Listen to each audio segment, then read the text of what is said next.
Help us all to love you more and more and more and more and still yet more till we become worthy of union with you, and help us all to hold fast to beloved Baba's Daman till the very end. Avatar Meher Baba ki jai. Baba ki jai. Jai. Avatar Meher Baba Baba జై. ki jai. ప్రీతం మెహర్ బాబా, నీవు ప్రసాదించిన ప్రవచన సారము గ్రహించవలసిన తీరులో గ్రహించి సదవగాహన చేసుకొని వాటిని మా జీవనములలో ఆపాదించుకొని నిజాయితీతోడను నిర్మల ప్రేమతోడను వాటిని ఆచరించులాగున మా అందరినీ ఆశీర్వదించు. అట్టి ఆచరణీయత జీవన శైలిలో జీవించినట్ల మమ్ములందరినీ అనుగ్రహింపుము. అవతార్ మెహర్ బాబాకి జై. అవతార్ మెహర్ బాబా కి జై. అందరికీ ప్రేమపూర్వక జయబాబాలు. ఈరోజు కూడా మన ప్రీతమ మెహర్ ప్రభువు ఆయనతో సహజీవనం కొనసాగించడానికి అవకాశం ఇస్తూ మరో 2 ప్రవచన శుభమాలికలను కూడా ప్రసాదించారు. మనం నిన్నటి వరకు 188 చెప్పుకున్నాం శుభమాలికలు. ఈరోజు మనం ఇక్కడ మీ అందరికీ ఒక విషయం, అందరికీ ఒకటే విషయం చెప్తున్నారు వినండి. మెహర్ బాబా లేరు అనుకోవద్దు, సజీవంగా టూంబులో ఉన్నారు. సజీవంగా టూంబులో ఉన్నారు. అందుకే వెళ్తున్నాం మెహరాబాద్ ప్రతి ఏడాది కూడా. అయితే అతను ఆ టూంబులో సజీవంగా ఉన్నారు అన్న విషయం ఎలా తెలుస్తుంది అంటే దానికి రుజువు ఏమిటంటే నీ హృదయమే. నువ్వు సమాధిలోకి వెళ్ళగానే బాబా యొక్క ప్రెజెన్స్ ఫీల్ అయితే బాబా అందులో నేను ఉన్నాను అని నీకు తెలియపరిచినట్టు. నువ్వు అది ఫీల్ అవ్వకపోతే మరి నీకు ఇంకా ఆయన ద్వారా ఆ విధమైన అనుభూతి పొందడానికి అర్హత రాలేదనమాట. నెంబర్ 1. నెంబర్ 2, బాబా ప్రవచనాలు ఇచ్చారు, ఆయన జీవిత చరిత్ర కూడా ఇచ్చారు. ఎందుకు ప్రవచనాలని జీవిత చరిత్ర ఇచ్చారు అంటే, జీవిత చరిత్ర ఎవరిది? సాక్షాత్తు ఈ యుగానికి అవతార పురుషుడైన అవతార్ మెహర్ బాబాకి, బాబా జీవిత చరిత్ర. ఆ అవతార్ మెహర్ బాబా జీవిత చరిత్ర అంటే మనకు పూర్ణ అవతారాలు 3 ఉన్నాయి: శ్రీరాముడు, శ్రీకృష్ణుడు, శ్రీ మెహర్ బాబా. శ్రీరాముడు చరిత్ర వాల్మీకి రాశాడు. శ్రీకృష్ణుడి చరిత్ర అంతా కూడా ఆయన ఇచ్చిన భగవద్గీతలో ఉంది. తర్వాత ఆ చరిత్ర చాలా రాసిన వాళ్ళు ఉన్నారు. ఇకపోతే అవతార్ మెహర్ బాబా జీవిత చరిత్ర తానే స్వయంగా బాబు కస్తూరికి, ఇదివరకే ఆయన రోజు పోయట్రీ టైప్లో జీవిత చరిత్ర రాసినప్పటికీ కూడా రోజులో రాయమని బాబు కస్తూరిని అడగడం, ఆయన నేను ఆల్రెడీ పొయిటిక్ టైప్లో రాశాను బాబా, మళ్ళీ ఇప్పుడు రోజులో రాయగలనా అని అనడం, దానికి బాబా అడగడం, వెంటనే బాబు కస్తూరి ఆ విషయాన్ని తేలిగ్గా కాకుండా సీరియస్గా తీసుకొని బాబాని క్షమాపణ కోరడం. ఆ తర్వాత బాబా ఒక మాట అన్నారు ఆయనకి, నువ్వు తులసీదాస్ కంటే బాగా రాస్తావన్నారు బాబు కస్తూరికి.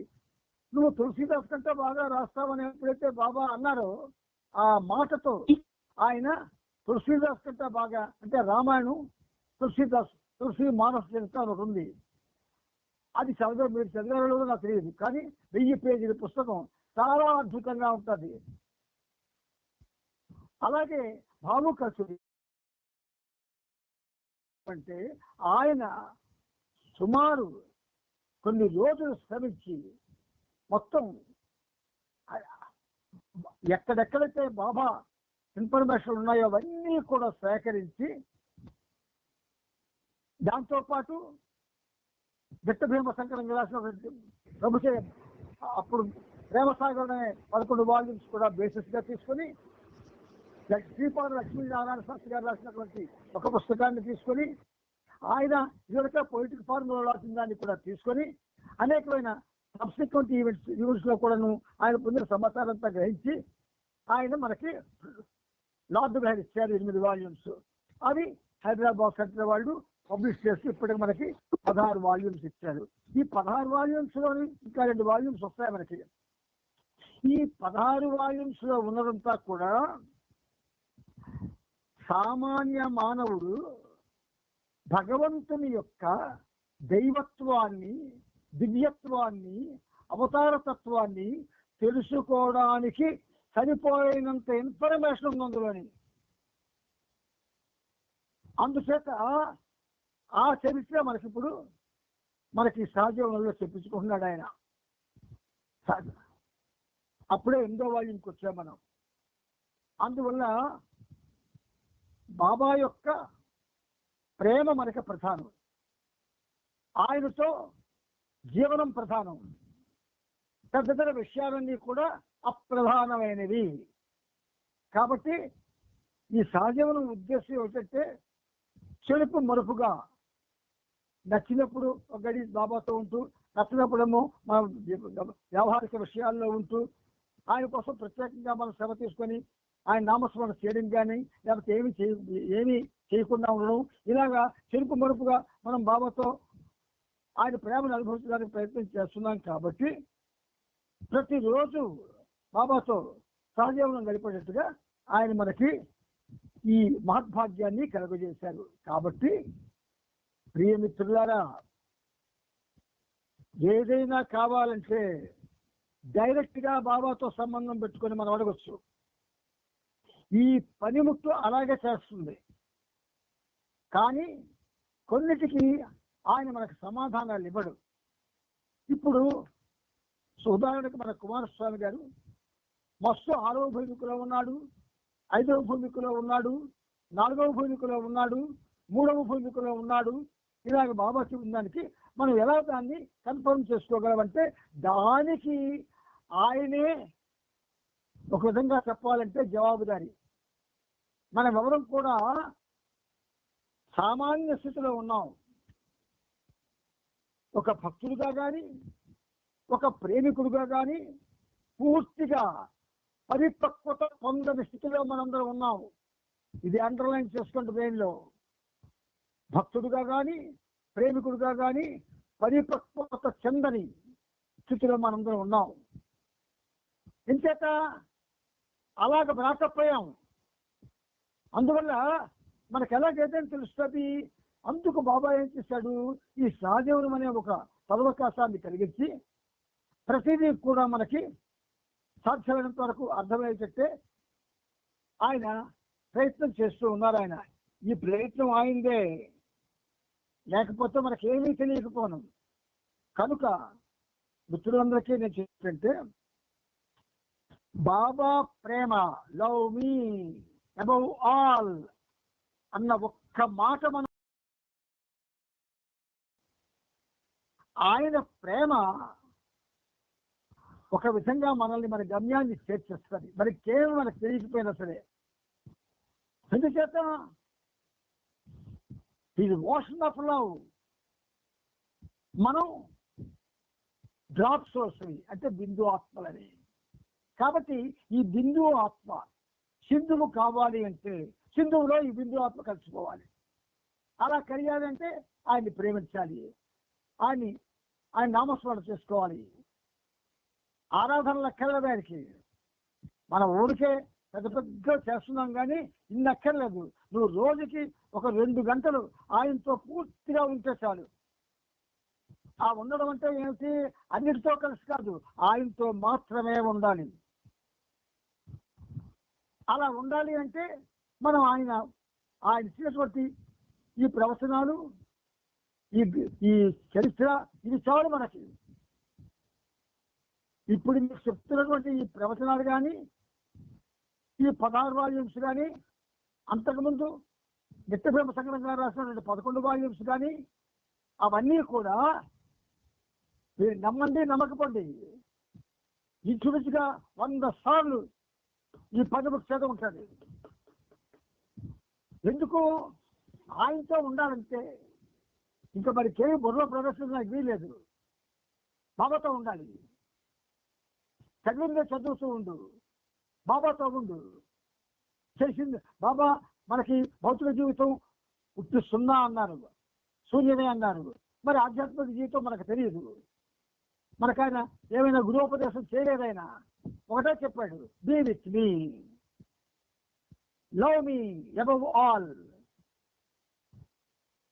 అని అన్నాడు ఆయన. అంచేత ఏమిటి? ఆయన్ని ప్రేమిస్తూ ఆయన విషయాల్ని నిరంతరం చదువుకుంటూ, చదివిందే మళ్ళీ చదువుకుంటూ, ఆనందిస్తూ ఆయన దగ్గర చేసుకోవాలి. దగ్గర చేసుకోవాలి అంటే ఆయన మనం ఒక్కడైనా దగ్గర ఉన్నాం కాదు కదా. మహాసముద్రం అంతా ఎత్తులో ఉన్నారు భక్తులు, ప్రేమికులు, సాధకులు. వాళ్ళలో ఆ క్యూలో మనం ఎక్కడున్నాము? అయితే ఎక్కడ ఉన్నా ఎవడైతే అతని కోసం ఎక్కువ తప్పిస్తాడో ఆయనతో బాబా ఉంటారు. ఇది 100కి 110 పాళ్ళు సత్యం. బాబాతో ఉంటే ఏంటనుకున్నారు మీరు? ఆ మహా ఆనందం, ఆ మహా తన్మయత్వం, ఆ మహా మాధుర్యం మనం అనుభవించగలమా? ఇంతవరకు బాబా వచ్చే వరకు కూడా ప్రపంచంలో వాగ్గేయకారులు కానీ, సాధకులు కానీ, సాధువులు కానీ, మహర్షులు కానీ, సిద్ధపురుషులు కానీ, మస్తులు కానీ వీళ్ళెవరూ ఆయన చూడలేదు. ప్రయాణంలోనే ఉన్నారు. ఇంకా మరి మన పరిస్థితి, మనం ఎక్కడున్నామో మనకే తెలియదు. ఈ సహజీవనం, ఈ 60 నిమిషాలు బాబాతో ఉండగలిగితే, ప్రతి మాటలో బాబా ఉన్నారు. ఎందుకంటే ఆయన మాటలు, ఆయన చరిత్రకు సంబంధించిన మాటలు, ఆయన ప్రవచనాలకు సంబంధించిన మాటలు ఇంకోటి మనం మాట్లాడుకోవడం లేదు. ఇంకోటి మీరు మాట్లాడమన్నా ఈ పనిముట్టు మాట్లాడదు. ఎందుకు మాట్లాడదంటే ఉన్న 60 నిమిషాలని మనం సద్వినియోగం చేసుకొని బాబా చరిత్రని, ఆయన ఇచ్చిన ప్రవచనాలని మనం తెలుసుకోవడానికే మనకు టైం చాలదు. అయినప్పటికీ దీని ఉద్దేశం మిమ్మల్ని అడగొద్దని కాదు, అడగండి. కానీ సమాధానం బాబా ఏదైతే చెప్తున్నాడో అది పూర్తిగా గ్రహించడానికి ప్రయత్నం చేయండి. తర్కం వద్దు, వితర్కం వద్దు, మేధస్సు పెట్టొద్దు. మేధస్సు ఉన్న చోట నేను ఉండనని భగవంతుడు చెప్పేశాడు. మనకెందుకు మేధస్సు? ఆయన ఉండనంటుంటే నువ్వు ఉన్న చోట నేను ఉన్నా అన్నాడు. ఎందుకు మనం ఉండాలి అక్కడ? ఇప్పుడు ఈ సహజంలో మనం ఉండకూడదు. మనందరం బాబాతో ఉండాలి. ఎవరికి వాళ్ళే బాబాతో మాత్రమే ఉండాలి. చెవులు ఇచ్చాడు 2, వాటికి పని చెప్పండి, అవి వింటుంటాయి. ఆ వింటున్నది మేధస్సుకి అందించకుండా మీరు ప్రేమిస్తున్న బాబా ప్రేమకు అందించండి. బాబాని మీరు ప్రేమిస్తున్నారు కదా, ప్రేమించలేదు అన్నవాళ్ళు ఎవరైనా ఉన్నారా మీలోని? నేను బాబాను ప్రేమించలేకపోతున్నా అన్నవాళ్ళు అందరూ ప్రేమిస్తున్న వారే ఇప్పుడు వింటున్నారు ఈ సహజీవనం. కాబట్టి మీరు విన్నవన్నీ ఆ ప్రేమకు అందించండి. Love is God, God is love అన్నారు. సో మీరు వింటున్నవన్నీ ఆ ప్రేమకు అందిస్తే ఎలా అందిస్తారు? మీరు అవగాహన చేసుకున్నది హృదయంలో మళ్ళీ మననం చేసుకొని దాని సారాన్ని గ్రహించడానికి ప్రయత్నం చేస్తే మీరు ప్రేమకు అందించినట్టే. ఒకవేళ మీకు ఏమైనా విన్న దాంట్లో మీరు ఎప్పుడైతే దాన్ని కన్జ్యూమ్ చేసుకుందామని ప్రయత్నం చేస్తుంటారో ఆ కన్జ్యూమేషన్లో మీరు ఏదైనా అనుమానం వస్తే వెంటనే అక్కడ మీ సమాధానం మీ హృదయంలో మీకు వినిపిస్తుంది. ట్రై చేసి చూడండి. తప్పకుండా మీ అందరికీ సేవకుడు లాంటి వాడిది ఈ పనిముట్టు, ఒక సేవకుడు లాంటిది. మీరు ఏది అడిగినా చెప్పడానికి ఓపిక ఉంది, సహనం ఉంది. ఆయన తప్పకుండా అని మీరు నేరుగా బాబా ప్రేమకి ప్రతిదీ అందివ్వడం, ఆ ప్రేమలోంచి మళ్ళీ స్వీకరించడం చాలా అద్భుతమైన విషయం. ఇంతవరకు బాబాతో మనం ఏం చేస్తున్నాం? ఆయన దేవుడు, మనం ప్రేమికులు లేదా భక్తులు అనుకో దూరంగా ఉంటున్నాం. దూరంగా ఉండకూడదు, దగ్గర కావాలి. నువ్వు పిలిస్తే ఆయన పలకాలి. ఎందుకు పలకడు? తప్పకుండా పలుకుతాడు. మీరు నమ్మండి, నమ్మకపోండి. అనేకమైన వ్రాతలు రాయిస్తున్నాడు ఈ పనిముడి చేత. అవన్నీ అయితే ఈ పనిముడి తెలివితేటలు అనుకుంటున్నారు, ఏమిటి? కాదు, ప్రతిదీ అందిస్తాడు ఆయన. ఉదాహరణకి ఒక గీతం రాస్తూ అక్కడ నాకు ఏ పదాలు పెట్టాలో ఇక్కడ ఆగిపోయింది అయ్యా పెన్ను అని అనుకున్నారు. 2 క్షణాల్లో గుర్తొస్తాయి మాటలు. మరి ఎవరు అందిస్తున్నారు? ఆయనే కదా. నాతో చాలా మంది గీతాలు రాయించుకున్నారు నా పక్కన కూర్చొని. నేను అలా ఆశ్చర్యపోయాడు. మల్లిక్ రాయించుకున్నాడు ఎన్నో పాటలు. ఆంధ్రప్రదేశ్లో గాంధీ రాయించుకున్నాడు ఎన్నో పాటలు. తాతబాబు రాయించుకున్నాడు ఎన్నో పాటలు. ఇక్కడ శ్రీకాకుళం జిల్లాలో చాలా మంది రాయించుకున్నారు. ఎక్కడి నుంచి వచ్చాయి? ఇక్కడే సాంగ్స్ ఫ్యాక్టరీకి ఎట్లా ఉండేది కాదు. బాబా ఉన్నాడు. ఇన్స్టిట్యూషన్ అనే ఛానల్ని పెట్టాడు మనందరికీ. ఆ ఇన్స్టిట్యూషన్ అనే ఛానల్ గురించి చాలా సార్లు బాబా చెప్పించారు. సహజ జ్ఞానం, సహజ జ్ఞానం కావాలి. చదువుకునే జ్ఞానం సహజ జ్ఞానం కాదు. శరీరం మీద చెప్పే జ్ఞానం సహజ జ్ఞానం కాదు. సహజ జ్ఞానం అంటే ఆయన ఇస్తాడు. ఆయన ఇస్తాడు నీకు. కాబట్టి అది ప్రయత్నం చేయండి. ఎవరి ద్వారా వింటాము, ఎవరో తీసుకెళ్తే వెళ్తాము, ఎవరి మీద ఆధారపడతాము. డిపెండెంట్ వ్యూస్ ఆధ్యాత్మిక మార్గంలో ఉండడానికి వీల్లేదు. You have to depend on your beloved. You have to ask your beloved. ఆ చదువు సంపాదించండి బాబా దగ్గర. నేను చాలా చదువుగా ఈ పనిముట్టు ఆయన నిలదీస్తుంది కొన్ని విషయాల్లో. సహజమైన కార్యక్రమాన్ని నాకేమో ఆలోచన ఇచ్చావు, నా చేత కాదు, ఏం చేయమంటావు అని అడిగితే దాన్ని చూపించాడు ఆయన. ఇవన్నీ నా తాలూకా తెలివితేటలు కాదు, నాకు తెలివితేటలే లేవు. బాడీ నిండా బాధలు ఉన్నాయి నాకు. ఆయన పలికాడు అంటే అదే నీకు పెద్ద గొప్ప అవకాశం. ఓయంటాడు. దానికోసం మీరు ప్రయత్నం చేయండి, సక్సెస్ అయి చేస్తారు. ఆయనకి పిలిచి ఆయన పలికేటట్టు చేసుకోవాలంటే నీ పిలుపు సామాన్యంగా ఉండడానికి వీల్లేదు. అంతరంగం నుంచి చాలా లోతుల్లోకి రావాలా ఆయన పిలిచే పిలుపు. మౌనమూర్తి కదా, మౌనంలో ఉంటాడు. నువ్వు మామూలుగా మనుషులను పిలిచినట్టు పిలిస్తే పలకడు ఆయన. ఆర్తనాదం చెయ్యాల. ఆ ఆర్తనాదం ఎలా ఉండాలి? అందులో కేవలం ఆయన స్మరణే ఉండాలి. అందుకే సినిమా వాళ్ళు భక్తి సినిమాలు ప్రత్యేకించి ఎలా చూపిస్తారు? చాలా అద్భుతంగా చూపిస్తారు.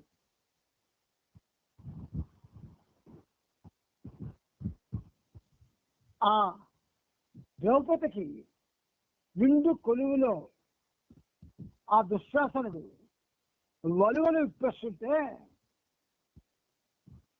ఎవరు అంతమంది కురుసభలో మహామహులు ఉన్నారు, ఎవరు దాన్ని ఆపలేకపోయారు. అప్పుడు మరి లాగుతున్నవాడు దుశ్శాసనుడు మహాబలిష్ఠుడు, ఎంతకైనా ఎదుర్కొంటుంది. ఆఖరికి కృష్ణ అంది 2 చేతులు ఎక్కించింది. అంటే వాడు పూర్తిగా వాడిని వ్యవస్థ చేస్తాడు ఆ నిండు కొలువులో. అటువంటి సన్నివేశాన్ని కళ్ళకి కట్టినట్టు ఆ దేవుడు కాపాడినట్టు మనకి చిత్రీకరించారే. ఎన్నో బాబా జీవితంలో సంఘటనలు ఉన్నాయి. ఇవన్నీ దేనికి? భగవంతుడు మనకు చేరువలో ఉన్నాడో రిలీజ్ చేయడానికి, అంతేగాని చదువుకొని ఆనందించడానికి, కథలతో చెప్పుకోవడానికి కాదు.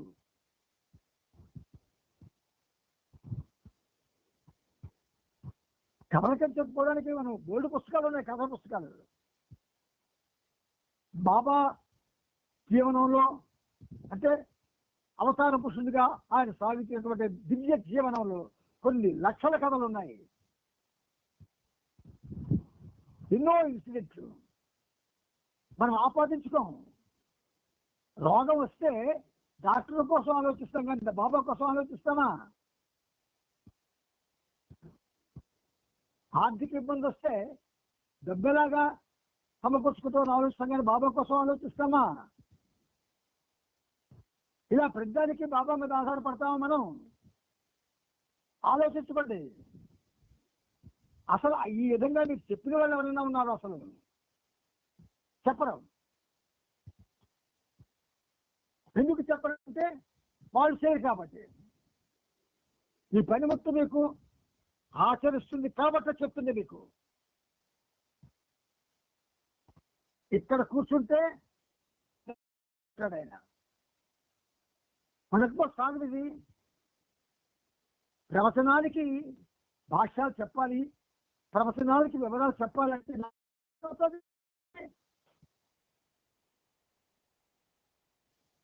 ఆయన కాక అని చెప్ప. ప్రియమిత్రులారా, ఒక్కటి గుర్తుపెట్టుకోండి, కాలం అలా గడిచిపోయింది. గడుస్తున్న కాలం బాబాతో ఉండండి. కనీసం రాబోయే రోజులు భయంకరమైనవి. అనేకమైన పరిస్థితులు ఈ నరుల్ని నాశనం చేయడానికి ఎదురవుతాయి. మనకు బాబా ఉన్నారు. ఆయన కౌగిలి ఉంది, ఆయన ప్రేమ ఉన్నది, ఆయన ఆసరా ఉన్నది, ఆయన ఔదార్యం ఉన్నది, ఆయన క్షమాగుణం ఉన్నది. ఇన్ని ఉంచుకొని కూడా మనం ఎవరి మీద ఎందుకు ఆధారపడటం? అంచేత మీకు ఒకటే, బాబా విషయంలో అనుమానపడ్డాం అనుకోండి, మన గొయ్య మనం చదువుకున్నట్టే. బాబాని ప్రేమించడంలో కపటంగా ప్రవర్తించామనుకోండి, మన గొయ్య మనం చదువుకున్నట్టే. బాబా గురించి చెప్పడంలో మనం లేని పనులు చెప్పామనుకోండి, మన గొయ్య మనం చదువుకున్నట్టే. కపటం పనికిరాదు ఆయనకి. ఏదైనా ఆయనతో చెప్తున్నట్టే మాట్లాడాలి. ఇప్పుడు ఈ సహజీవనంలో ఈ డివైస్ ద్వారా ఆయనే మీతో మాట్లాడుతున్నాడు. నేను ఈ పనిముట్టు కానే కాదు, ఈ పనిముట్టుకు సంబంధం లేదు. కూర్చుంటా టైం ప్రకారం మిగిలాగే నేను ఆయన మిగతా కార్యక్రమం చేస్తాడు. అందుచేత ప్రియమిత్రులారా, సమయం మనకు సరిగా 60 నిమిషాలు ఇచ్చాడు ఆయన. ఆ 60 నిమిషాల్లో 1 నిమిషం కూడా వృధా కాకూడదు. All right. ఇప్పుడు మనం ఏం చేస్తాడు, జయబాబా ఏదో ఆయన ఒక్కొక్కసారి ఏదో చెప్పిస్తాడు. నాకు అదేదో నాకు తెలియదు. తర్వాత మన 10 నిమిషాలు మర్చిపోతాను నేను ఇదంతా. అందుచేత 189, 190 ప్రవచన మాలికలు. సద్గురుని ఆత్మజ్ఞానం ఎట్టి అవరోధాలు లేకుండా, హెచ్చు తగ్గులు లేక ఎప్పుడు ఒకలాగే కొనసాగును. ఇది 189. 190 జనులు అనుకున్నట్లుగా సద్గురువు ఎప్పుడు నిద్రపోడు. అతని శరీరం నిద్రనుంటే చైతన్యంలో మార్పు ఉండదెప్పుడు. ఎలా రాయించారు చూడండి. ఏ రోజుకి ఆ రోజు కోటాలకు వెండిస్తున్నాడు ఆయన. ఏ రోజుకి ఆ రోజు కూర్చుంటాను, మీకన్నా ముందు 1 గంట ముందు కూర్చొని, బాబా మరి వాడు 2 ప్రవచన మాలికలు ఈవ తండ్రి అంటే ఇచ్చేస్తాడు. ఎలాగా ఏదైతే ప్రవచనాలు మనం చెప్పుకున్నామో ఆ సారం వేస్తున్నాడు. ఇదివరకు చెప్పుకుంటే మనం మనకి ఇప్పుడు గానం రూపంలో చెప్పుకుంటున్నాం. అయితే సద్గురుని ఆత్మజ్ఞానం, సద్గురునికి దివ్యాత్మ ఉంటుంది. అయితే సద్గురుని ఆత్మజ్ఞానం అన్నప్పుడు సద్గురు అంటే ఎవరు? బ్రహ్మీభూతుడు. కాబట్టి ఆత్మజ్ఞానము వ్యక్తి అవరోధాలు లేకుండా, హెచ్చు తగ్గులు లేకుండా ఎప్పుడూ ఒకేలా కొనసాగుతుంది. ఎంచేత అది ఆయన బ్రహ్మీభూతుడు కనుక ఆ బ్రహ్మజ్ఞానం ఎప్పుడు ఒకలాగా ఉంటుంది. అంటే మనకు అనుభవం లేదు కదా, ఎలా మాట్లాడతాం? మరి చెప్తుంది ఎవరో? అవతార పురుషుడు. మనం దాన్ని అవును కాదన్నాను మనకు అధికారం లేదు, మనకు అంత నాలెడ్జీ లేదు. కాబట్టి ఆయన ఆత్మ విశ్వాత్మ, సర్వాత్మ. ఆ జ్ఞానం అవరోధాలు లేకుండా, హెచ్చుతగ్గులు లేకుండా ఎప్పుడూ ఒకేలాగా ఉంటుంది. దాని పని ఒకేలాగా ఉంటుంది, దాని స్పర్శ ఒకేలాగా ఉంటుంది, దాని ఔన్నత్యం ఒకేలాగా ఉంటుంది, దాని ఆశ్రయం ఒకేలాగా ఉంటుంది, దాని అనురాగం ఒకేలాగా ఉంటుంది, దాని ప్రేమ ఒకేలాగా ఉంటుంది. అంచేత ఇవి మనకు తెలియాలి కదా. ఆయనే చెప్పగలడు, మనవాడు చెప్తాడు. ఇది 189 సోమాలిక యొక్క అర్థం. ఇక దాని కంటిన్యూషన్ 190. జనులు అనుకున్నట్లుగా సద్గురువు ఎప్పుడు నిద్రపోడు. నమ్మండి,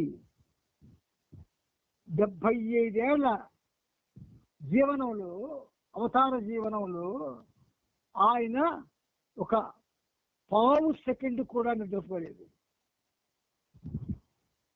చదువుతున్నాం కదా పుస్తకం, ఎడతెరిపిలేని కార్యక్రమాలు చేస్తుంటే ఎక్కడ పడుకుంటాడు ఆయన? పైగా చతుర్దశ భువనాల్లో పనిచేయాల. 14 భువనాలు ఉన్నాయి. అతల, వితల, సుతల, కళాతల, రసాతల, మహాతల, పాతాళ లోకాలని పూర్వం నుంచి మనం అనుకుంటుంది. ఈ చతుర్దశ భువనాల్లో పనిచేయాల. ఎలా కన్ను కురుకు తీయగలడు? ఒకరా ఇద్దరా? సద్గురువులతో పనిచేయాల, సాధకులతో పనిచేయాల, సామాన్యులతో పనిచేయాల, దుర్మార్గులతో పనిచేయాల, దుష్ట శిక్షణ చెయ్యాల, సాధకునికి కృప చూపించాలా, వాళ్ళతో పనిచేయాల, ఉత్తమ గతంలో ఉన్నత గతులకి ఇంకా ఉన్నతగత ప్రసాదించాలా, అధముల్ని, ఆస్తుల్ని, దీనుల్ని ఆయన ఆదుకోవాలి. ఇన్ని కార్యక్రమాలు ఆయన ఎక్కడ కొనుక్కు చేస్తాడు? కను రెప్పగా ఆయన మూసా ప్రపంచ అతలాకుతలం అయిపోతుంది. అంచేత సద్గురువు కానీ అవతార పురుషుడు కానీ ఎప్పుడు నిద్రపోదు. ఎందుకంటే అవతార పురుషుడు ఏకైకుడు, సద్గురువులు 5 ఉంటారు. ఈ 5 కూడా ఆయన సర్కిల్. ఆ నెక్స్ట్ సర్కిల్ ఏది? ఆయన సన్నిధి మండలి. ఆ నెక్స్ట్ సర్కిల్ ఉన్నతాత్మలు. ఇలా ఉంటుంది ఆయన సర్కిల్. కాబట్టి ఎప్పుడు నిద్రపోడు ఆయన. ఒకవేళ అతని శరీరం కానీ నిద్రలో ఉంటే చైతన్యంలో మార్పు ఎప్పుడూ ఉండదు. ఆయనది మానవ చైతన్యం కాదు కదా, మహాచైతన్యం. మహాచైతన్యం నిద్రలో పడిపోతుందా? నిద్రలో ఉంటుందా? ఉండదు. మానవ చైతన్యం అయితే ఉంటుంది, మహాచైతన్యం నిద్రలోకి రాదు. అంచేత అది ఏ మార్పు లేకుండా మహాచైతన్య స్థాయిలోనే ఉంటుంది. అది ఇది వీటి మీద చాలా మనం ప్రస్తావన చేసుకోవచ్చు. కానీ కొన్ని విషయాలు ఎంతవరకు ప్రస్తావన చేసుకుంటే బాగుంటుందో అంతవరకే ప్రస్తావన చేసుకుంటాం. మహా చైతన్యము, అనంత చైతన్యము, విశ్వ చైతన్యము, ఇలాంటి చైతన్యాన్ని అనేకమైన పేర్లతో పిలుస్తూ ఉంటాం మనం. ప్రతి పేరులో కూడా ఒక ప్రత్యేకత ఉంది.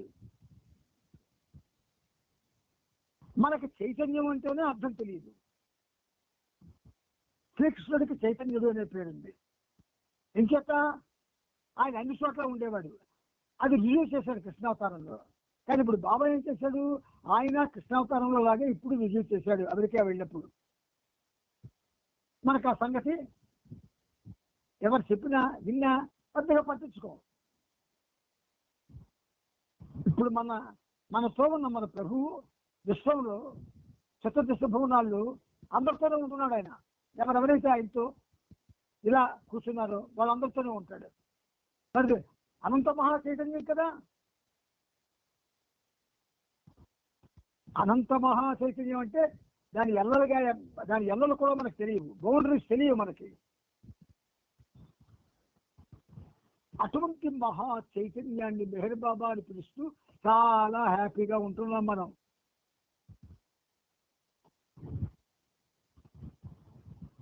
ఒక మంచి ఫ్రెండ్ని సంపాదించాలంటే కూడా కష్టం ఈ రోజుల్లో.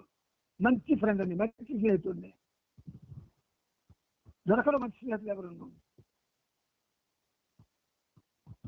ఒక మంచి చెప్పే మనిషి కావాలంటే లేరెవరు.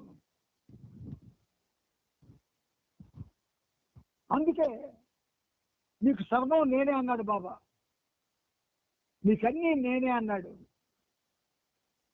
నాతో ఉండండి, నన్ను అడగండి, ప్రాధాన్యపడండి, బ్రతిమలాడండి, నేను నీకు ఇస్తానని. అన్ని అంటే భౌతికమైనవి కావు, ఆధ్యాత్మిక పరమైనది. మానవుడుగా కల్పించే ఈ మానవుడు కాడు, ఆయనే మానవ రూపంలో ఉన్నాడు. ఈ విషయం మీరు జ్ఞాపకొచ్చుకోండి. మన రూపాలన్నీ మానవ రూపాలు కావు, ఆయన యొక్క ప్రతిరూపాలు. ప్రవర్తిస్తూ ఇష్టం వచ్చినట్టు మాట్లాడు, ఇష్టం వచ్చినట్టు మనం ఏవేవో తెలిసి తెలియని పనులు చేయము, తెలిసి తెలియని మాట్లాడడం. 10 స్టేట్స్ ఆఫ్ గాడ్ లో 6వ స్థితి మానవ రూపం వల్ల భగవంతుడి స్థితి. అందుచేత తెలుసుకోవాల్సింది ఎంత ఉందో తెలియదు. ఎంత అంటే ఒకసారి నేను నవ్వు వస్తుంది, ఎంత చెప్పడానికి అవసరం. మన వాళ్ళు అంటే మన ఫ్యామిలీ, మేర్ బాబా ఫ్యామిలీ. ఈ ఫ్యామిలీలో మేజర్స్ ఎక్కువ ప్రాధాన్యత ఇస్తున్నారు అని బాబా చెప్పాడు. నువ్వు ఉన్న చోట నేను మేధస్సు ఉన్న చోట ఉండదని చెప్తే ఆ 2 పనులు తప్పకుండా అందరం చేస్తున్నాం. తప్పకుండా ఆయన ఏదైతే చేస్తున్నా నువ్వు నేను ఉన్నంటే మనం ఉంటున్నాం. నీ మేధస్సు ఉన్న చోట నేను ఉన్నానంటే అక్కడే ఉంటున్నాం. మనకు ఎలాగండి చెప్పండి బాబా అంతే. ఆయన ప్రేమ ఎలా ఉంటుందండి, ఉన్నటువంటి లక్షణ సంపద ఎలా వస్తుందండి. ఒక్క అడుగు ముందుకు వేయలేకపోతున్నారు ఎవరు చూసినా మీకు. కానీ వెస్ట్లో ఉన్నారు, గుర్తుంచుకోండి. బాబా సర్టిఫికేట్స్ ఇచ్చారు వాళ్ళకి. అందుకే మీకు చరిత్రలో ఆ వెస్టర్న్స్ వాళ్ళ భావాలు, వాళ్ళు పనిచేసే విధానం, బాబా మాటకి ఇచ్చే ప్రాధాన్యత, ఇవన్నీ వాళ్ళని చూసి నేర్చుకోవాలి మనం. అందుచేత ప్రియమిత్రులారా, ఈరోజు మనం బాబా ఇచ్చిన 2 ప్రవచన మాలికలు చెప్పుకున్నాం. ఇప్పుడు ఈ ప్రవచనాలు చెప్పుకోవాలి, కానీ ఈ ప్రవచనాలు చెప్పుకోవడానికి అవకాశం టైం ఉండకుంటుంది. ఎందుచేత కొంచెం ఈ ప్రవచన మాలికల్లోనే మనకి టైము సరిపోవడం లేదు. అంచేత అంటే ఇవాళ కొంచెం ఏమో బాబా ఆయన ఇష్టం కదా, మన ఇష్టం కాదు కదా. మనం ఒక టైం టేబుల్ ప్రకారం వెళ్తా ఉంటే ఆయన వెళ్ళినాడు. మన టైం టేబుల్కి ఆయన ఫిక్స్ అయితే ఆయనే దేవుడు. మన టైం టేబుల్కి ఆయన ఫిక్స్ అవ్వడు, ఆయన టైం టేబుల్కే ఆయన ఫిక్స్ అవుతాడు. కానీ ఏ టైం అయితే మనం పెట్టుకున్నామో మనం ముగించాలి. అందుచేత మనం ఇప్పుడు మహోన్నతమైనటువంటి ప్రభు చరిత్రము 8వ భాగంలో మనం 3469వ పేజీలో ఆఖరి పేర మీద పేర చదువుకు రాసుకున్నాం. ఇప్పుడు ఆ కింద పేర నుంచి ప్రారంభించి ముందుకు వెళ్దాం. ఇది 8వ భాగం. జ్ఞాపకొచ్చుకోండి, దేవగిరి మహారాజ్ అని ప్రతిదీ మీకు ఇన్సిడెంట్స్ లో గొప్ప అద్భుతమైన విషయాలు ఆయన చెప్తున్నాడు. దేవగిరి మహారాజ్ అనే నిష్ణాత యాత్రికుడు ఇంతకు ముందు బాబా వారణాసి వస్తుండగా రైల్లో కలిశాడు. అతను ఇప్పుడు ఏప్రిల్ 12న ఉత్తరకాశీ చేరుకున్నాడు. బాబా అతన్ని చూసేందుకు విశ్వనాథ ఆలయానికి వెళ్ళారు. చూడండి, దేవగిరి మహారాజ్ అనే నిష్ణాత యాత్రికుడు అంటే యాత్రికుల్లో కూడా నిష్ణాతులు ఉంటారు, గుర్తుంచుకోండి. మెహరాబాద్ వెళ్తున్న వాళ్ళు కూడా నిష్ణాతులు చాలా స్వల్పంగా ఉంటారు. వెళ్ళాలన్న కోరుకున్న వాళ్ళే ఎక్కువ ఉంటారు, నిష్ణాతులు చాలా స్వల్పంగా ఉంటారు. అంచేత ఈ దేవగిరి మహారాజ్ అనే నిష్ణాత యాత్రికుడిని బాబా వారణాసి నుండి వస్తుండగా రైల్లో కలిశారు. ఇప్పుడు ఏప్రిల్ 12న ఉత్తరకాశీ చేరుకున్నాడు. బాబా అతన్ని చూసేందుకు విశ్వనాథ ఆలయానికి వెళ్ళాడు. ఉత్తరకాశీలో బాబా చేసిన చివరి సాంగత్యం ఇదే. ఒక సామాన్యమైనటువంటి ఒక యాత్రికుడు, నిష్ణాతుడు, వాడిని చూడడానికి ఆయన ఉత్తరకాశీ వెళ్ళి విశ్వనాథ ఆలయానికి వెళ్ళారైనా. అటువంటి తత్వం మన ప్రభువుది. ఉత్తరకాశీలో బాబా చేసిన చివరి సాంగత్యం ఇదే. ఇందులోని విశిష్టత ఏమిటంటే బాబా మానసిక భూమికల్లో ఉన్న ఈ నిష్ణాత యాత్రికులతోనే తన సాంగత్యం కార్యక్రమం ప్రారంభించి మళ్ళీ అతనితోనే ముగించారు. అతనితో ప్రారంభించి అతనితోనే ముగించారు. అంటే వాళ్ళ దగ్గరే ఉన్నారు ఈ సమావేశంలో. బాబా సాంగత్యం భగవంతుడితో అవతల వ్యక్తికి సాంగత్యం. అందుకు అర్హుడైన వాడికే బాబా అవకాశం ఇస్తారు. అంచేత బాబా ఆ 3 రోజుల్లోనూ 25 మంది సాధువులతోనూ 35 మంది బస్సులు లేక పురోగతిలో ఉన్న ఆత్మలతోనూ సాంగత్యం నిర్వహించారు. మీరు నమ్మండి, నమ్మకపోండి, బాబా చెప్పిస్తున్నవన్నీ కూడా నిజాలు. మనలో ఏ ఒక్కరు కూడా పురోగతి పదంలో లేరు, ఒక్కరు కూడా లేరు. ఇంచేత ఆ దిశలో ప్రయత్నించడం లేదు ఎవరను.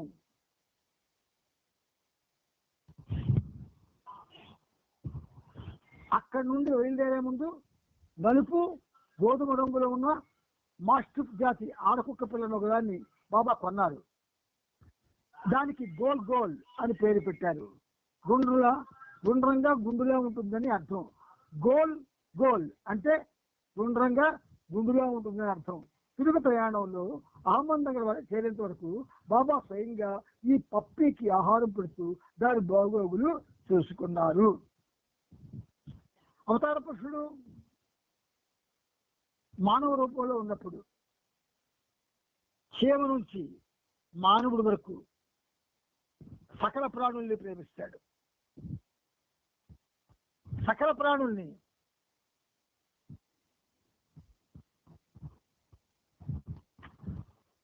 ఏప్రిల్ 13 ఉదయం ఉత్తరకాశీ నుండి కాలినడకన తిరుగుతూ ప్రయాణం ప్రారంభించి బాబా వెంట ఉన్న 5 సహచరులు ముందు వచ్చిన తావున నడుచుకుంటూ 3 రోజుల ప్రయాణం మునుపటి మాదిరిగానే సాగించారు. ఇది వెనకటి కంటే వేడి మరింత ఎక్కువగా ఉంది. కొద్ది రోజులు పర్వతాలను ఎక్కిన తరువాత బాబాకు గద్దల్లో ఒడిపిడి వల్ల నడక చాలా బాధాకరమైంది. కానీ బాబా ఆ నొప్పిని అలాగే భరిస్తూ దొడ్డికాలు పెట్టి నడిచారు. చూడండి, ఆయన మానవుల కోసం శారీరకంగా ఎంతటి అవస్థలు పడుతున్నాడో. బాబా ఇబ్బందిని గమనించి ఆయుర్వేద మందులతో పరిచయం ఉన్న శనగపిండి పేస్టులు పూస్తే దద్దుళ్ళు తగ్గుతాయని చెప్పాడు. కానీ ఆ కొండల్లో శనగపిండి ఎలా సంపాదించగలడు? అదృష్టవశాత్తు నేపాలీలో ఒకటి సాయంతో కొద్దిగా శనగపిండి సంపాదించగలిగాడు. సగం పేస్ట్ తయారు చేసి బాబా దద్దుళ్ళకి పూశాడు. కానీ తెల్లవారేటప్పటికీ ఆ పూసిన పూత గట్టిపడి శరీరానికి అతుక్కుపోవడంతో బాబా కాళ్ళు వేరు చేయలేకపోయారు. వేడి నీళ్ళతో మెల్లమెల్లగా తడిపి దానిని తొలగించాల్సి వచ్చింది. దద్దులు నయమయ్యాయి. కానీ ఎండిపోయిన ఆ శనగపిండి పలాస్త్రిని బాబా చర్మం నుండి తొలగించడానికి సగం రోజు పట్టింది. Baba is a practical avatar of this age. దీని తర్వాత మరొక అత్యవసర పరిస్థితిని ఎదుర్కోవలసి వచ్చింది. రోజుల తరబడి తీవ్రమైన వేసవి ఎండలో నడవడంతో 57 ఏళ్ల కాకాబరియా పైన దాని ప్రభావం పడింది. అతనికి గుండె నొప్పి వచ్చింది. అదృష్టవశాత్తు గుండె నొప్పి అంత తీవ్రమైనది కాకపోవడంతో కొద్ది విశ్రాంతి తర్వాత కాకా తిరిగి ప్రయాణం కొనసాగించగలిగాడు. పగలంతా నడుస్తూ రాత్రులు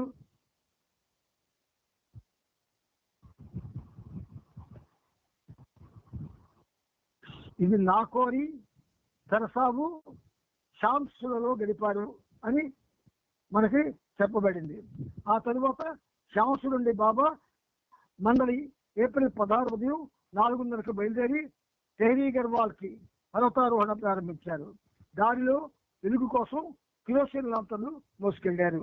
రోడ్డును చదువు చేసే పని జరుగుతుండటంతో దారంతా రాళ్ళగుట్టలు పోగులుగా ఉన్నాయి. నడుస్తూ అప్పుడప్పుడు వాటికి తగిలి పడిపోయే వాళ్ళు చివరికి టెహరీ చేరుకున్నారు. అక్కడి నుండి బాబా మండలి ఆ మర్నాడు బస్సులో రిషికేశ్ బయలుదేరారు. రిషికేశ్ నుండి వెంటనే హరిద్వార్ చేరుకుని ఢిల్లీ వెళ్ళినందుకు రైలు ఎక్కారు. ఢిల్లీ చేరాక ఆగ్రాకి ఇంకో రైలు ఎక్కారు. ఏప్రిల్ 18 సాయంకాలానికి వారు ఆగ్రా చేరుకున్నారు. బాబా ఆగ్రాలో 3 రోజులు పనిచేశారు. 7 భక్తుల్ని, ఎంతో మంది సాధకుల్ని కలిశారు. వాళ్ళల్లో అత్యంత ఆసక్తికరమైన సాంగత్యం మజ్జూర్ బాబాతో జరిగింది. ఇతడు ఉన్నత తరహా మస్తు.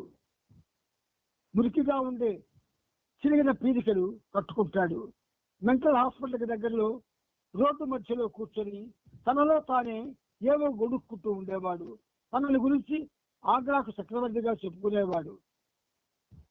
రోడ్డుకి అడ్డంగా ఉన్న ఇతన్ని చూసిన కొత్త వారు ఎవరైనా పిచ్చాసుపత్రికి చెందిన మనిషిని అనుకోవచ్చు. కానీ ఇతడు బహుశా ఆగ్రాకి చక్రవర్తే కావచ్చు.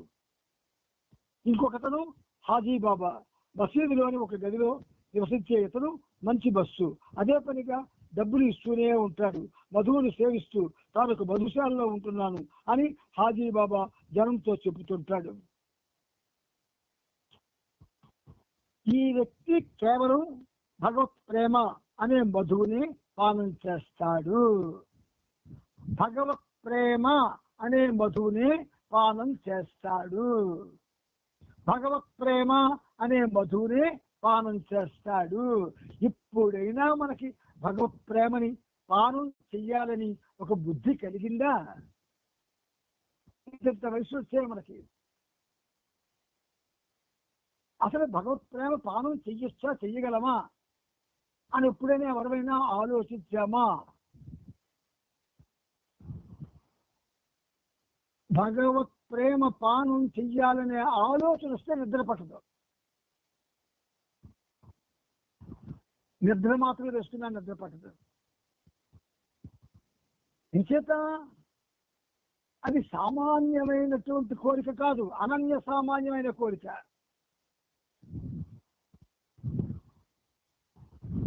కొన్ని విషయాలు మనం చెప్పుకున్నప్పుడు కొంచెం తీవ్రంగా వినాలి, తీవ్రంగా అర్థం చేసుకోవడానికి ప్రయత్నం చేయాలి. ఆ వ్యక్తి కేవలం భగవత్ ప్రేమ అనే మధువునే పానం చేస్తాడు. ఆ రోజు సాకి అంటే బాబాయే, సాకి అంటే చెలికాడు, బాబాయే స్వయంగా మధుశాలకు వేల్చేసి ఇతని మధుపాత్రను మరొకసారి నింపి మరెంతో అధికంగా ప్రేమోన్ముక్తిని గావించాడు. చూడండి, బాబా తండ్రి ఈ షాప్ పెట్టారు, లిక్కర్ షాపు. అందులో పనిచేసేవారు బాబా. కానీ ఆయన రాక జగత్తుకి దివ్య ప్రేమ మధువుని అందివ్వడానికి వచ్చాడు ఆయన. దివ్య ప్రేమ మధువు అదేం చేస్తుంది? డివైన్ ఇంటాక్సికేషన్ ఇస్తుంది.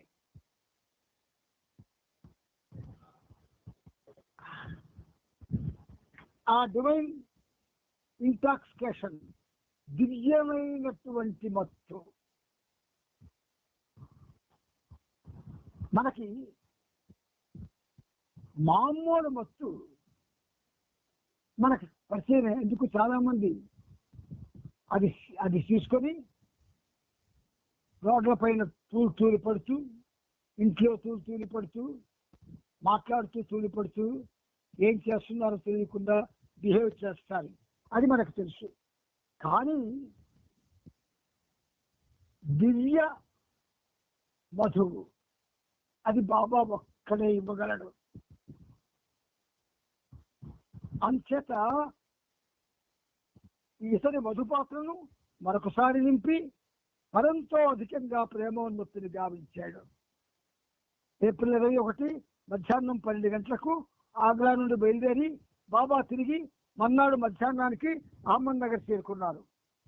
ప్రయాణం చివరిలో బాబా, నేను 56 మంది ఆధ్యాత్మికంగా పురోగతి చెందిన ఆత్మలతో సాంగత్యం చేద్దామని ప్రణాళిక వేసుకున్నాను. అలాగే అది జరిగింది. అందువల్ల విజయవంతంగా ఈ మస్తు ప్రయాణాలు ముగిసినందుకు నేను సంతృష్టిని చెందాను. అయితే ప్రయాణం మధ్యలో కొన్ని కష్టాలు, ఇబ్బందులు పడ్డాం. అయినా చివరికి విజయం సిద్ధించింది అని వివరించారు. ఇక్కడ ప్రేమతో మీ అందరికీ ఒక విషయం చెప్తాను. అసలు ప్రేమ యొక్క లక్షణం ఏంటండి? ప్రేమిస్తుంది. ఇది అందరూ చెప్పగలిగే విషయం. ప్రేమ లక్షణం ప్రేమిస్తుంది. ఎలా ప్రేమిస్తుంది? ప్రేమతో ప్రేమిస్తుంది. యథార్థమైన ప్రేమ ఉన్నటువంటి వాళ్ళు ప్రేమతో ప్రేమిస్తారు. ఇతరమైన వాళ్ళు తదితర విషయాలతో ప్రేమిస్తారు. ఈ యథార్థమైన ప్రేమ అంటే మానవుల్లో భగవంతుడు ఉంటాడు. మనం ప్రేమిస్తే మానవుణ్ణి ప్రేమించడం కాదు, ఆయనలో ఉన్న భగవంతుడిని ప్రేమించాలి అన్న ఉన్నతమైన భావంతో ప్రేమించడం, ప్రేమతో ప్రేమించడం, ప్రేమగా ప్రేమించడం, తద్భిన్నంగా ప్రేమించడం, సామాన్యంగా ప్రేమించడం. మనం ఎప్పుడు జై బాబా జై బాబా జై బాబా చెప్పుకుంటూ ఉంటున్నాం. అది ఎలాగైపోయింది? గుడ్ మార్నింగ్ అయిపోయింది. కానీ జై బాబా చెప్పినప్పుడు ఎదుటి వాడి హృదయంలో బాబాని గమనించాలి, బాబాని చూడగలగాలి, చూడడానికి ప్రయత్నం చెయ్యాలి. అప్పుడు ఆ వ్యక్తి కనిపించడు. వ్యక్తి మరి కనిపించదు. మీకు సాధన చెయ్యాలి. వ్యక్తులతో మనకు పని లేదు కదా, ప్రేమతో కదా పని. మరి ఆ ప్రేమ ఆ హృదయంలో ప్రేమోత్కంఠంతో మనల్ని టచ్ చేస్తుంటే ప్రేమనే ప్రేమనే చూస్తాం. వ్యక్తి ఎందుకు మనకి? కానీ మన మధ్య వ్యక్తిగతమైన ప్రేమ ఉండిపోయి ఇప్పటికీ నడుస్తూ ఉంది. వ్యక్తిగతమైన ప్రేమతోనే కలుస్తున్నాం, వ్యక్తిగతమైన ప్రేమనే పంచుతున్నాం. భగవత్ ప్రేమని పంచ ఇలా చెయ్యాలనే విషయం కూడా ఎవరు చెప్పడం, చెప్పినా మనకు అది పిచ్చోడు అనుకుంటాం. అందుచేత బాబా ఈజ్ బాబా,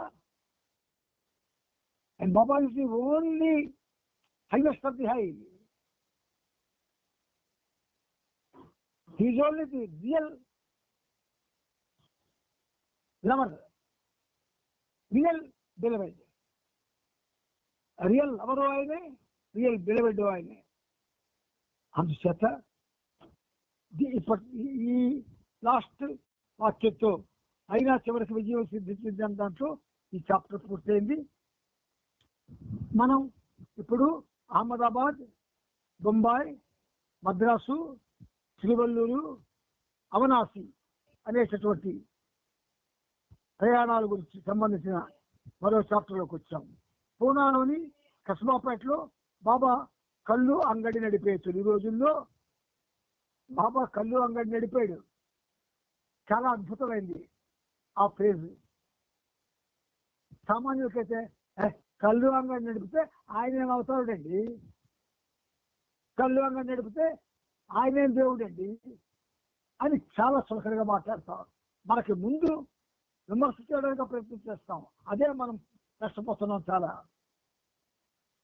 ఎప్పుడైనా ఏది విన్నా ముందు దాంట్లో సత్యాన్ని తెలుసుకోవడానికి ప్రయత్నం చేయాలా, సత్యాన్ని వెతకాలి.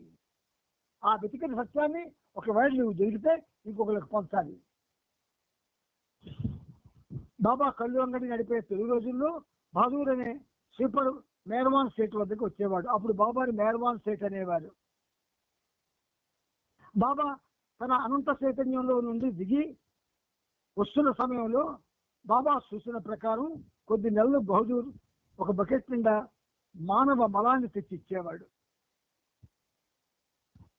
జాగ్రత్తగా వినండి, చాలా అద్భుతమైన సన్నివేశాలు. బాబా తన అనంత చైతన్యంలో నుండి దిగి వస్తున్న సమయంలో బాబా సూచన ప్రకారం కొద్ది నెలలు బహదూర్ ఒక బకెట్ నిండా మానవ మలాన్ని తెచ్చి ఇచ్చేవాడు. బుబా సాహెబ్ ఇంట్లో బాబా వంటి నిండా ఆ మలాన్ని బహదూర్ పూసేవాడు. అప్పటి నుండి బహదూర్ గజల్ సరిచడం ప్రారంభించాడు. సరే, బకెట్ నిండా మానవ మలం తెప్పించుకొని బుబా సాహెబ్ ఇంట్లో ఒంటి నిండా మలాన్ని బాబాకి బహదూర్ పూసేవాడు.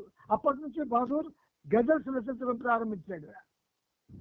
ఆయన ఒంటి నిండా మలం పూలితే ఈయన గజల్స్ రాయడం ఏమిటండి, బకెట్ నిండా మలం తేవడం ఏమిటి, అది బహదూర్ అనేవాడు బాబాకి ఒంటి నిండా రాయడం ఏమిటి, ఆ తెచ్చిన వాడేమో గజల్స్ రచించడం ఏమిటి. ఒక్కసారి 1900 ఉదాహరణకై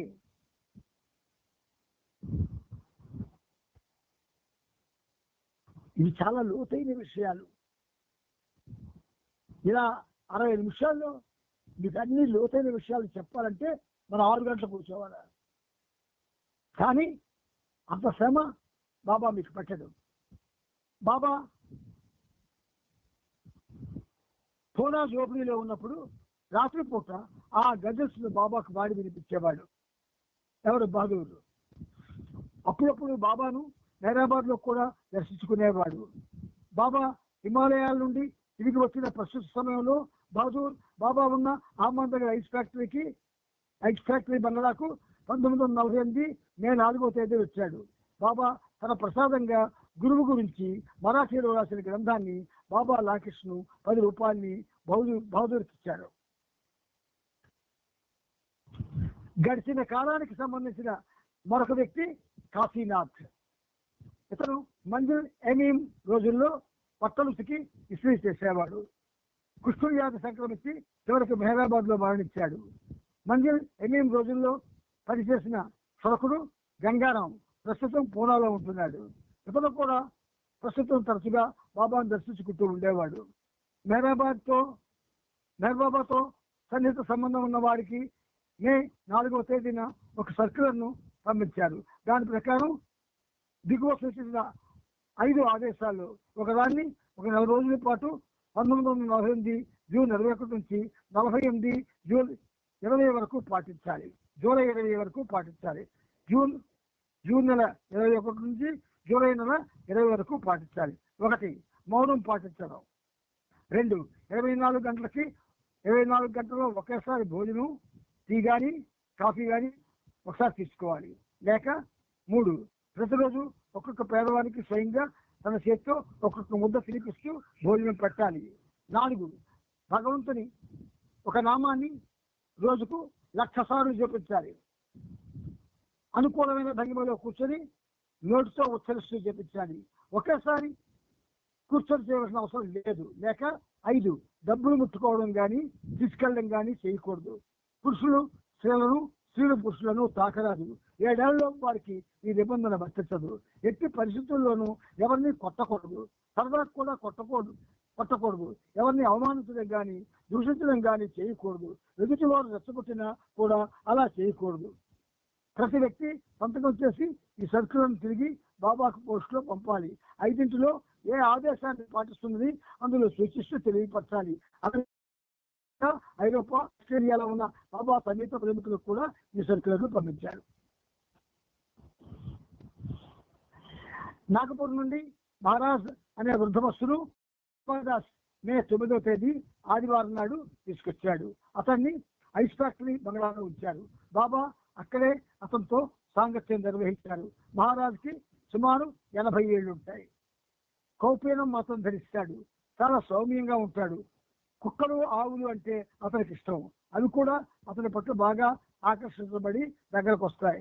అతని కోసం ఆమన్ నగర్లో సుమారు 8 లేదా 10 ఆవుల్ని, కొన్ని కుక్కల్ని తీసుకొని పెట్టారు. అతడు ఆవులకి మేత అందిస్తాడు. ఆవులు అతని శరీరాన్ని పైనుండి కాళ్ళ వరకు నాకుతూ ఉంటే కింద పడుకుంటాడు. కానీ ఆ బస్సు మాత్రం ఎప్పుడు ఏమీ తినడు. బాబా అతనికి ఏదైనా బస్సుల్లో ఏ మాత్రమైన వర్గానికి మహారాజ్ సరిపోదని, ఇతడు ఒక విలక్షణమైన వాడని, అయినా ఉన్నత స్థితిలో ఉన్న మస్తే అని బాబా చెప్పారు. బాబా ఈ బస్సుతో 5 రోజులు పనిచేశారు. తరువాత బాబాదాస్తో పాటు మే 14న అతన్ని నాగపూర్ పంపించేశారు. ప్రపంచ వ్యవహారాల్లో పాలస్తీనాలో కొంతకాలంగా విపరీతమైన అలజడులు సంభవించాయి. బ్రిటిష్ పాలన నుండి మే 14 అర్ధరాత్రి పాలస్తీనా ప్రజలకి స్వాతంత్రం సిద్ధించింది. ఇజ్రాయెల్ పేరు మీద ఇప్పుడు ఇజ్రాయెల్ పెద్ద యుద్ధాల్లో ఉంది. ఇజ్రాయెల్ పేరు మీద కొత్త దేశాన్ని ప్రకటించడం జరిగింది. యూదుల కోసం జూవిష్ పీపుల్ ప్రపంచంలో ఒక సొంత నెలవును చూపించాల్సి ఉందని ఎన్నో సందర్భాల్లో బాబా చెప్పేవారు. చివరికది ఈనాటికి సిద్ధించింది. ఈ సమయంలో బాబా మస్తు ఆయుషాతో క్రమం తప్పకుండా సాంగత్యం చేస్తున్నారు. ఇంచుమించు ప్రతి దినం వివిధ విషయాల మీద హైదరాబాద్, పింపల్గాల మధ్య వెళ్ళడం రావడం చేస్తున్నారు.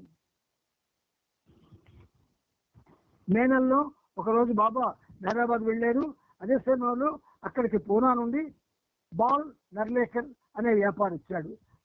బాబా నర్లేకర్ ను ప్రేమతో పలకరించారు. అప్పుడు తను నాకు కావాల్సిందల్లా ఒకటే, భగవద్ అనుభూతి అని బాబాతో చెప్పాడు. ఆత్మవిశ్వాసంతో తప్పకుండా చేస్తాను బాబా అని నర్లేకర్ సమాధానం ఇచ్చాడు. బాబా అక్షపలకు చూపిస్తూ కాసేపు అలా బయటికి వెళ్ళి దీని గురించి బాగా ఆలోచించిరా, నా ఆదేశాన్ని 100% ఆచరించడానికి సంసిద్ధుడివే ఉన్నావని అప్పుడు చెప్పు అని చెప్పారు. నర్లేకర్ బయటికి వెళ్ళాడు. బాబా ఎందుకలా చెప్పారో కాసేపు ఆలోచించి తిరిగి వెనక్కి వచ్చాడు. అతను ఒక బ్రాహ్మణుడు. ఆధ్యాత్మికత గురించి కొన్ని ఖచ్చితమైన అభిప్రాయాలకు అడ్డుపెట్టుకొని ఉన్నాడు. అయినా బాబా వద్దకు తిరిగి వచ్చి నీ బాధ్యతాన్ని నెరవేర్చడానికి నేను సిద్ధంగా ఉన్నాను అని చెప్పాడు. సరే, మొదటగా ప్రతిరోజు మాంసభక్షణ ప్రారంభించు. అవే మాస్టర్ వర్క్స్. మాంసభక్షణ ప్రారంభించు. 2 సమృద్ధిగా మద్యం సేవించు. ఇక 3వది ఒక వేశ్యతో సంభోగం చేయి. ఇదే నా ఆదేశం బాబా చెప్పాడు. ఇవి విన్న తర్వాత సాధారణ మానవులకి భగవంతుడా కాదా అన్న అనుమానం రావచ్చు. నర్లేకర్ ఒక్కసారిగా స్తంభించిపోయాడు. మీరేమంటున్నారు బాబా? నేను నిజంగా సాక్షాత్కారం కోసం మీ వద్దకు వచ్చాను. దయచేసి నాతో పరిహాసం ఆడకు అని బాబాతో చెప్పాడు. నేను ఎగతాళిగా చెప్పడం లేదు, నేను నీకు ఆదేశాన్ని ఎంతో గంభీరంగానే ఇస్తున్నాను. విధేయుడు ఆచరించి ఏం జరుగుతుందో చూడు, నీకు తప్పక భగవంతుడి బుద్ధి కలుగుతుందని నేను మాటిస్తున్నానని బాబా ప్రకటించారు. నిర్లేఖ అబాకయ్యాడు. తానెంతో ప్రియంగా అంటిపెట్టుకున్న సాంప్రదాయక విశ్వాసాలకు కూడా బాబా ఇచ్చిన ఆదేశం పూర్తిగా విరుద్ధమైంది. అవతారుని ఆదేశాలను అనుసరించడంలో ప్రాప్తించే ప్రయోజనం గురించి అతనికేమీ తెలియదు. బాబా ఆదేశాల కంటే పరిమితమైన నైతిక సూత్రాలకేమీ విలువ ఉంది. అవతారుని ఆదేశాల ముందు వ్యక్తిగత ఆలోచనలకు, వ్యక్తిగత అభిప్రాయాలకు స్థానం లేదు. వాటి ముందు మంచి చెడులకు సంబంధించిన ఆలోచనలకు అర్థమే లేదు. ఇక్కడ మనకు ఒక చక్కటి ద్యోపదలు ఇచ్చారు చూడండి.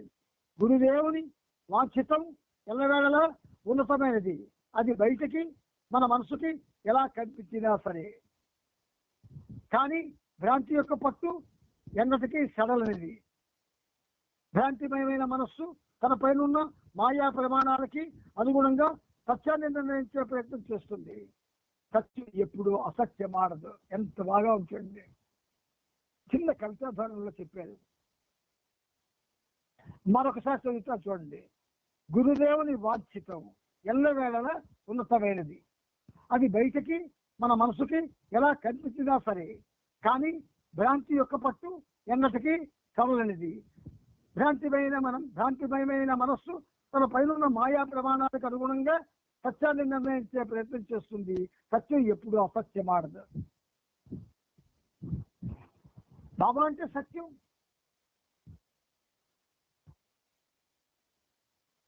మెహర్ బాబా ఆదేశాలకు విధేయుడయ్యేందుకు నిర్లేఖర్ సిద్ధంగా లేడు. అప్పుడు బాబా మండలితో, నేను అతనికి భగవంతుణ్ణి కళ్ళంలో పెట్టి అందిస్తున్నాను, కానీ దాన్ని స్వీకరించే అదృష్టం అతనికి లేదు అని చెప్పారు. నిర్లేఖను ఉద్దేశించి బాబా అక్షరపలకం చూపిస్తూ, ఇప్పుడు నీవు నేను చెప్పినట్లు ఆచరించాలని అనుకోవడం లేదు, కనుక దానికి బదులుగా ఇలా చెయ్యి. ఇక్కడి నుంచి కాలినడకన హిమాలయాలకు వెళ్ళు. నడుస్తూ భగవంతుణ్ణి సాగిస్తూ గానం చేయి. తిండి కోసం భిక్షాటన చేయి. భిక్ష ద్వారా ఏం దొరికితో దాన్నే భుజించు. ఎవరి నుండి డబ్బు స్వీకరించుకు. ఏ స్త్రీని తాక్కు. ఇది చేయగలవా అని అడిగేది. ముందు చెప్పిన 3 ఏమిటి? మాంసభక్షణ, మద్యం సేవించడం, వేశ్యతో స్వభావం. ఎప్పుడైతే వాడు అవి చేయడానికి నిర్లక్ష్యం చేశారు, చెప్పిన నెక్స్ట్ శాసనాలు ఏంటి? ఇక్కడ నుంచి కాళ్ళకి హిమాలయాలకు వెళ్ళు. సాగిస్తూ గాలి. తిండి కోసం భిక్షాటన చేయి. భిక్ష ద్వారా ఏం దొరికితే దాన్నే భుజించు. ఎవరి నుండి డబ్బు స్వీకరించుకు. ఏ స్త్రీని తాకు. ఇచ్చేయగలవా అని అడిగాడు. ఇది విని నిర్లేఖ కుదురుపడ్డాడు. బాబా ఆదేశాన్ని సంతోషంగా స్వీకరించాడు. తన సాంప్రదాయక ఆధ్యాత్మికతకు సాంప్రదాయం ఉంటే ఆధ్యాత్మికత ఉంటుంది. తన సాంప్రదాయక ఆధ్యాత్మికతకు ఈ ఆదేశాలు అనుగుణంగా ఉన్నాయి. బాబా అతన్ని సంవత్సరం తర్వాత తిరిగి రమ్మని ఆదేశించారు. అప్పుడు అతను వెళ్ళిపోయాడు. బాబా చాలా సంతుష్టుడై వెళ్ళాడు. భగవద్ అనుభూతి కోసం అడుగులు ముందుకేసాడు.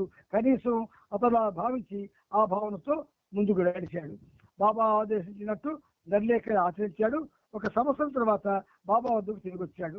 భగవంతుడిని పొందేందుకు తీవ్రమైన తపం ఆచరించాలన్న ఆలోచనతో సగర్వంగా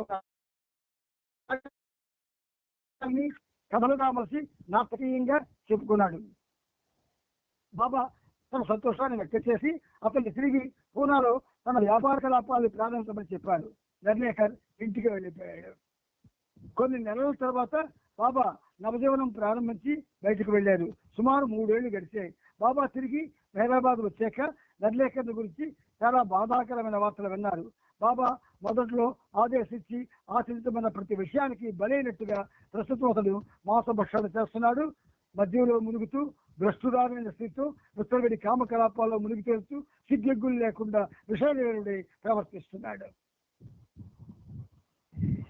మెహర్ బాబా అంటే is not an ordinary Avatar.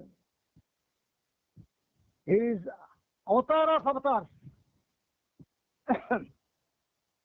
ఇంతవరకు వచ్చిన అవతారాలన్నీ ఒక ఎత్తు, మెహర్ బాబా ఒక్కరే ఒక ఎత్తు.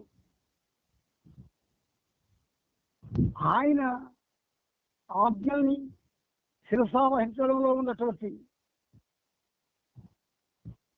బ్రహ్మాండమైన లాభం ఎవ్వడూ వేటిదేవి. చూడండి, వాడికి ఏ ఆజ్ఞలు చేయవచ్చు, ఏవైతే అది చేయనన్నదో అందులోనే మునిగిపోవాల్సి వచ్చింది. అందుచేత మనం ఈ చరిత్ర మనకి ఒక అద్భుతమైనటువంటి వరం. ఈ చరిత్ర ఇది చదువుతూ ఉంటే మనం బాబాతో సన్నిహితంగా ఉండగలుగుతాం. బాబాతో ఎంత సన్నిహితం అవుతామంటే అంత సన్నిహితం అవుతాం. ఆయన మనలో ఉన్నాడు కదా. Is within us, not out of us. మనలో ఉన్నాడు, మనకు బయట లేడు. ఆయన నాలో ఉన్నాడు బాబా అన్న పూర్తి విశ్వాసం వస్తే బాబాని ఎక్కడ వెతుక్కోవాలి? నాలోనే వెతుక్కోవాలి, బయట కాదు. అందుచేత బాబా మాటలు చాలా పరిపూర్ణమైనటువంటి ఒక చక్కటి ఆధ్యాత్మికమైనటువంటి అవగాహన కలిగించే మాటలని. ఆధ్యాత్మికంగా మానవుడు తన ప్రయాణాన్ని ఫలవంతం చేసుకోవడానికి అనుగుణమైనటువంటి డైరెక్షన్స్ బాబా నుంచి వస్తాయి. ఇంట్లో కూర్చొని ఎక్కడికి వెళ్లకుండా హ్యాపీగా బాబాతో ఉండి బాబాను అలా చూస్తూ ఆయన ఏం చెప్తాడా అని ఎదురు చూస్తూ ఏదైనా ఒక డైరెక్షన్ వస్తే ఫాలో అవుతూ ఆ ఫాలో అవుతున్న సేపు బాబాతో మళ్ళీ నామస్మరణ చేసుకుంటూ ఇలాగ ఆయనతో గడిపి చూడండి. గడపం. మనం బాబాని ఎంజాయ్ చేయడం లేదు. బాబా ఏదైతే బాహ్య విధానాలు వద్దన్నాడో ఆ బాహ్య విధానాలతో ఎంజాయ్ చేస్తున్నాం. అంతర్గతంగా ఆయనతో దగ్గరికి సన్నిహితంగా లేవు. మనం బాహ్య విధానాలతో ఆయన్ని చేరువ చేసుకుందాం అని ప్రయత్నం చేస్తున్నాం. అందుకే ఒక్క అడుగు కూడా ముందుకు వేయలేకపోతున్నాం. మేధస్సుతో ప్రేమించాలనుకుంటున్నాం, ఒక్క క్షణం ప్రేమించలేకపోతున్నాం. బాబా విధానాలు చాలా గొప్పవి. ప్రియమిత్రులారా, బాబా యొక్క ఆ ప్రేమతత్వం అది అర్థం కానిది. కానీ ఆయన్ని నమ్ముకొని ఆయన నామస్మరణ చేస్తూ నాకు నువ్వే తప్ప అది నాకు ఒక దారి కనిపించట్లేదు బాబా, దయచేసి నాకు మార్గం చూపించు అని కానీ ఆయన దగ్గర కూర్చుంటే ప్రతి వాళ్ళకి ఒక మార్గం కనబడుతుంది. ప్రయత్నించి చూడండి. అలా కూర్చుండబట్టే నాకు ఈ మార్గాన్ని చూపించాడు ఆయన. ఆయన చూపించిన మార్గమే ఇది.